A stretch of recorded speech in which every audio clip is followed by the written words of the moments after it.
صلوا عليه وآله صلوا عليه وآله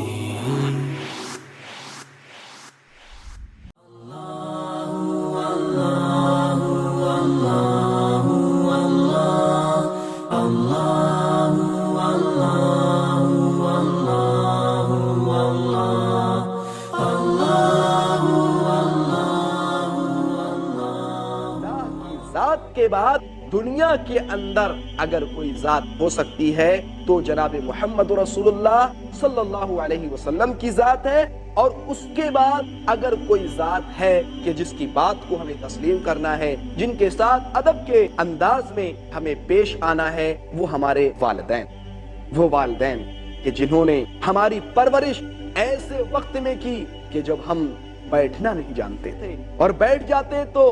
گر جاتے تھے، اور جب ہم کھڑے ہونے کی کوشش کرتے تھے تو ان والدین نے ہمیں سہارا دیا، ہم لڑکھڑا کر گرنے لگتے تھے، لیکن والدین نے ہمیں اٹھایا، ہمیں بٹھایا، ہمیں کھڑا کیا، اور کھڑا کرنے کے بعد ہماری انگلیوں کو پکڑ کے ہمیں چلنا سکھایا۔ یہ ہمارے والدین ہیں۔ اگر ہم ان والدین کے ساتھ ہی غلط تأثر کے ساتھ پیش آئیں، غلط انداز میں پیش آئیں، ان کا ادب نہ کریں، ادب کے تقاضے کے مطابق ان سے بات نہ کریں، ادب کے تقاضے کے مطابق ان کی خدمت نہ بجا لائیں، تو یاد رکھیے گا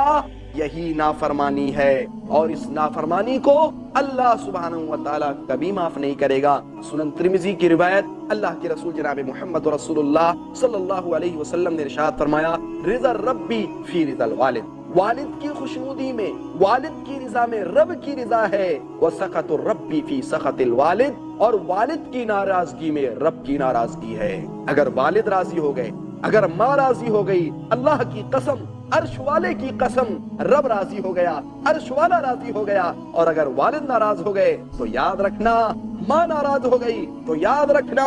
رب ناراض ہو گیا، اور جب رب ناراض ہو گیا تو دنیا بھی گئی اور آخرت بھی گئی۔ لہذا ضرورت اس بات کی ہے میرے مسلمان بھائیوں کہ ہمیں مکمل طور پر اپنے پیارے نبی محمد رسول اللہ صلی اللہ علیہ وسلم کے فرمان کے مطابق اپنے والدین کا ادب کرنا ہے، اپنے والدین کا احترام کرنا ہے، اپنے والدین کی عزت کرنا ہے۔